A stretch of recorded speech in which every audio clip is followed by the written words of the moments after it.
Shabbat Shalom.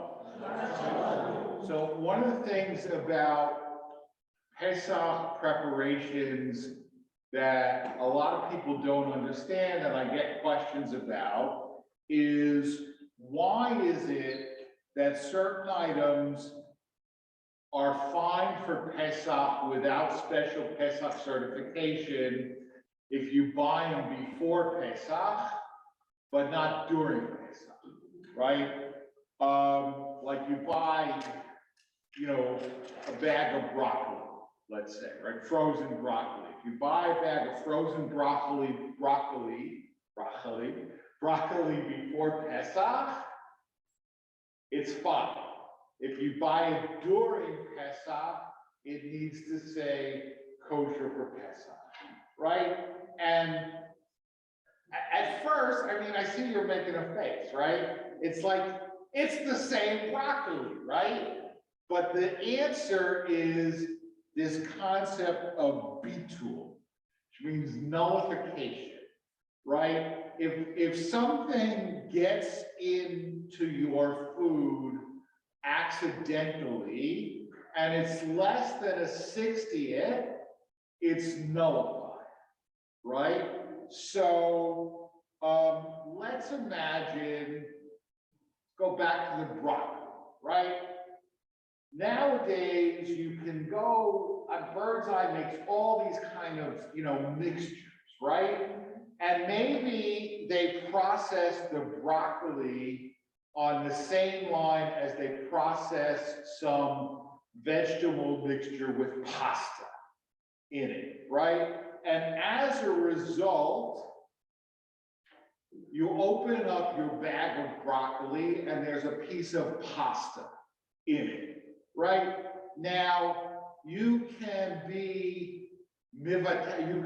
nullify this pasta if it's less than 1/60, right? Because obviously the manufacturer didn't intend for there to be pasta in your broccoli, right? Because inevitably somebody with celiac disease, right, is gonna eat the pasta in the broccoli that's not supposed to be there and get sick and sue Bird's Eye, right? So Bird's Eye is not intentionally putting pasta in your broccoli that's supposed to be just broccoli, right? It's an accident, right? So the problem is that chametz during Pesach is not nullified, right? So remember, the night before Pesach, you do your search and you say any chametz which I missed is nullified, right? And then the morning of the first Seder, you do the same thing and you say any chametz which I missed is nullified. Right, so you got a bag of broccoli in your freezer with a little piece of pasta in it, but you nullified it. So it doesn't exist, or at least it's ownerless. You also declared it hefker, ownerless, right?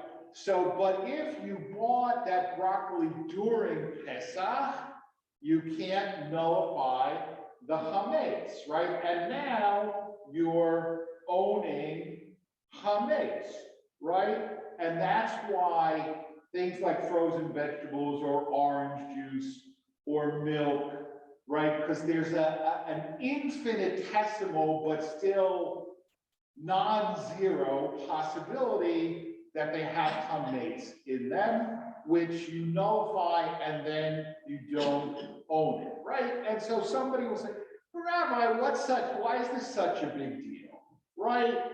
Isn't the intention what really matters, right? Because after all, the bag of broccoli either does or doesn't have a piece of pasta in it, right? But you don't know until you open it, right? So until you open it, it's Schrodinger's broccoli.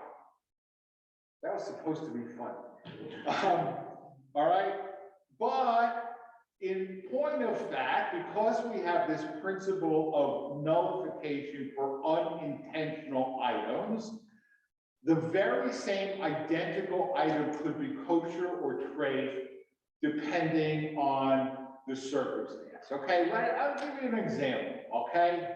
I'm making fleshig chili, right? And I'm drinking a cup of coffee while I'm making my fleshig chili, right? And I happen to I like a coffee mate in my coffee, right? So I'm stirring the chili and I'm drinking the coffee and some coffee falls in, right?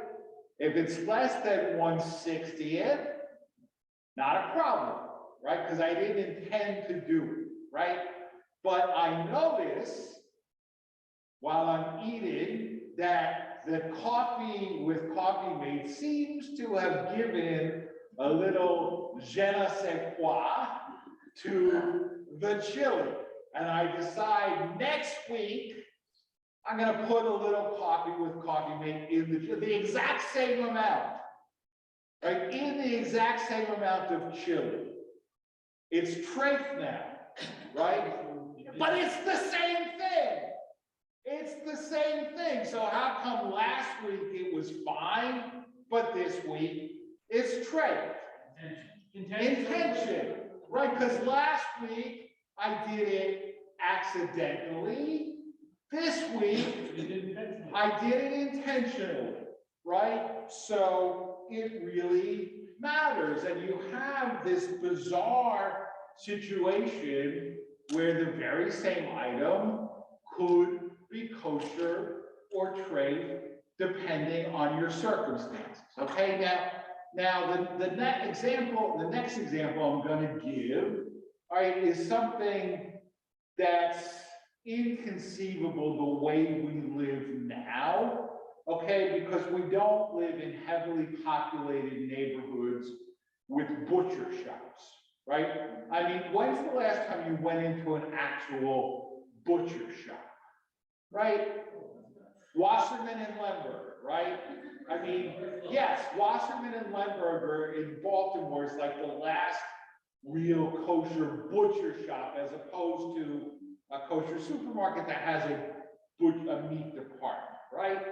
But if you lived on a street, let's say you lived in a mixed but heavily Jewish neighborhood, okay, and there's a block with 10 butcher shops on it, okay, and 6 of the butcher shops are kosher, right, and you find a piece of meat that's wrapped in butcher paper and tied with string, and you don't know what it is, and you don't know where it comes from, can you eat that piece of meat? No.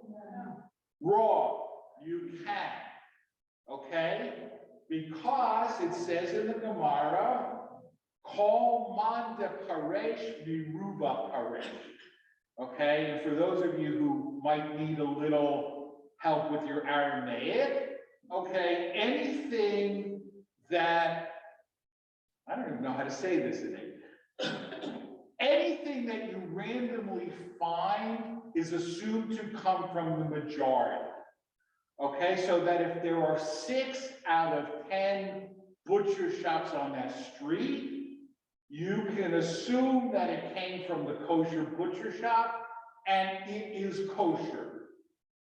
Okay, it is kosher. Now, I don't advise you to take it to a lab and analyze it, right? Because if you take it to a lab and analyze it, and it turns out to be a lovely pork chop, now you know, and it's treif. But if you hadn't taken it to the lab to analyze it, it would have been perfectly kosher.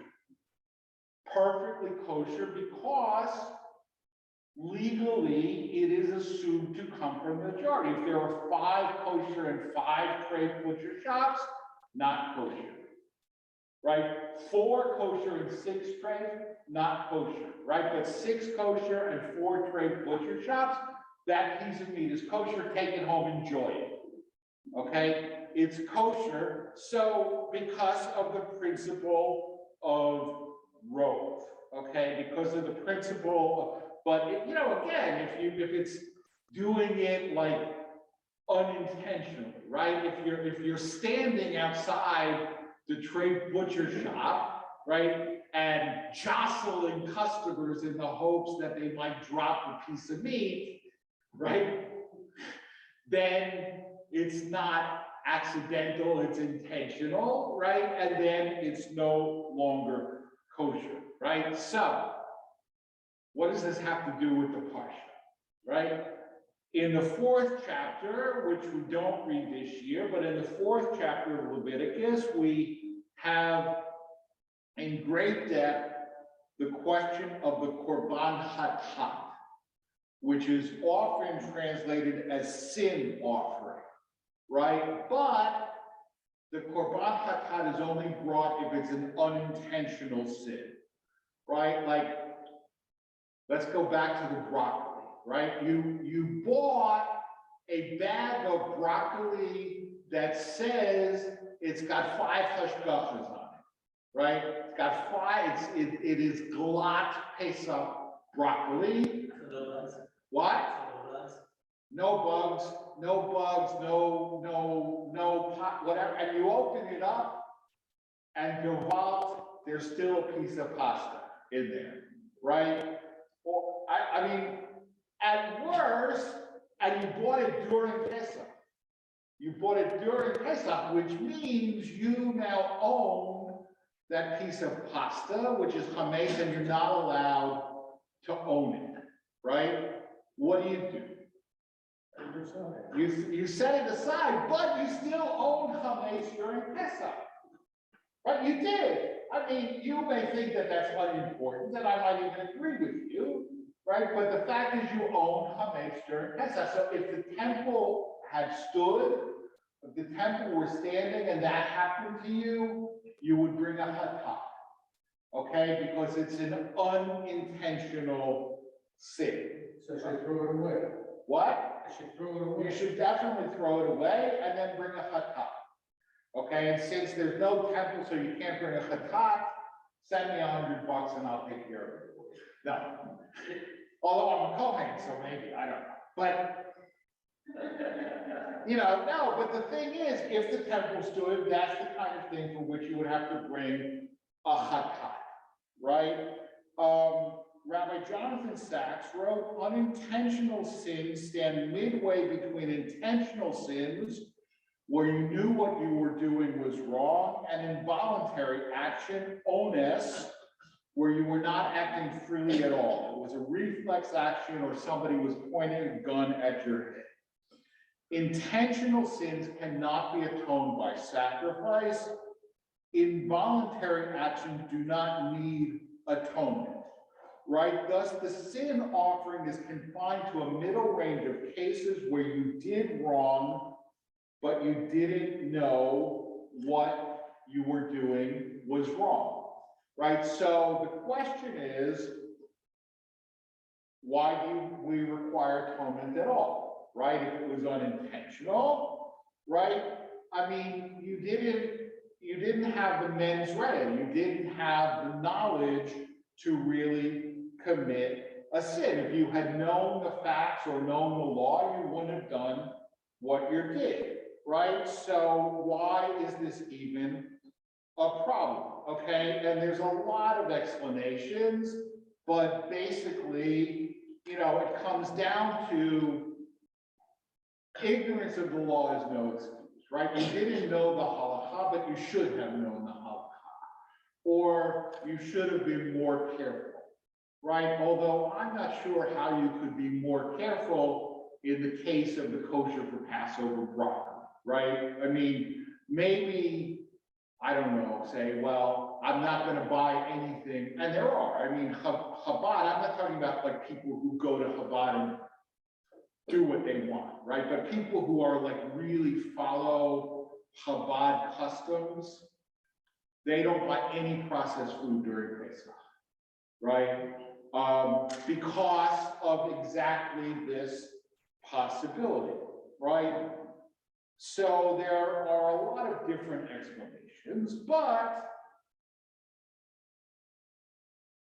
part of the problem is our understanding of the word hatat as a sin offering, okay? And Jacob Milgram, the bar none, the greatest scholar of contemporary times on the book of Leviticus, says that the word hatat in this case doesn't mean sin, but purification, right? And if you know modern Hebrew, this is the word for disinfecting is called chitui, right? So it's related to hatat. So you're not bringing a sin, you're not bringing an offering because you sinned, Milgram says.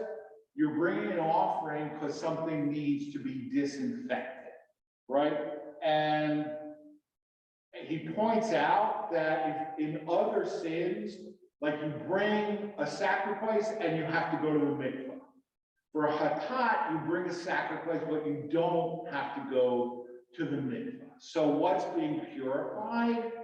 Not the sinner, not the person, right? Because if you were being purified, you'd have to go to the mikvah afterwards. What's being purified is the sanctuary itself, okay? Essentially, we have the ability to contaminate the sanctuary by our inadvertent offenses, right? Human behavior affects the sanctuary in a direct way.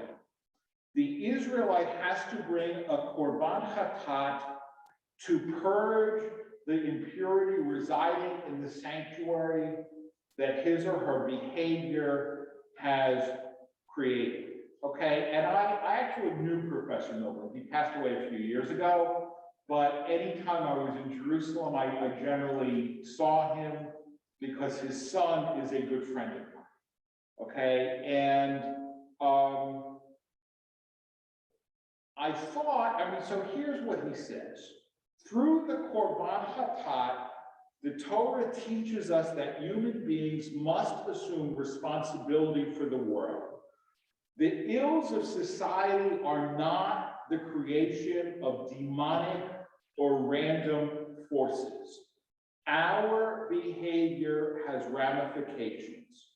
We have control over whether our communities are worthy of God's holy presence or not. In other words, we have the power, the ability to make our community unfit for God to dwell in by our own actions. It's not random, it's not demonic forces, it's our own action.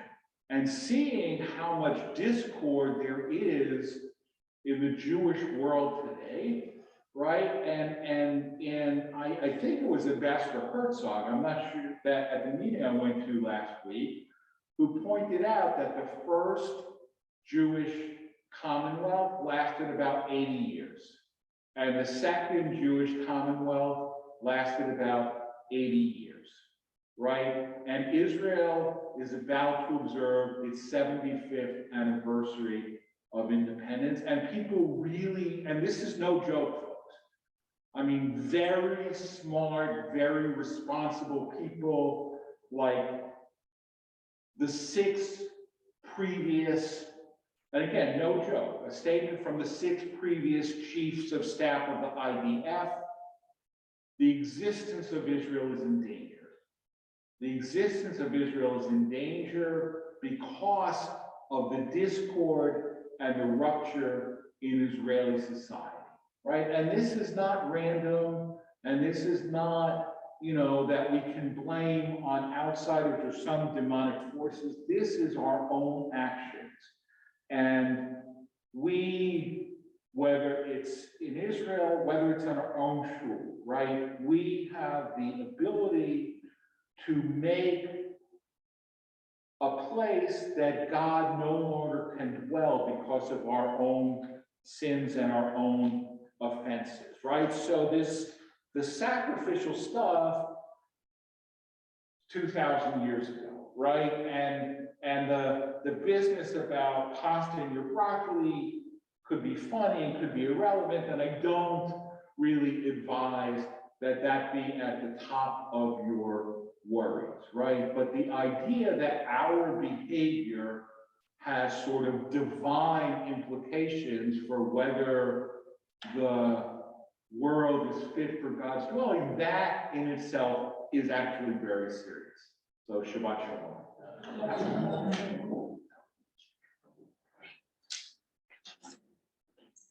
And we continue with the Kaddish before Musaf and the Musaf service beginning on 155. Jacob Scheib will lead us in Musaf as soon as he fixes his talit.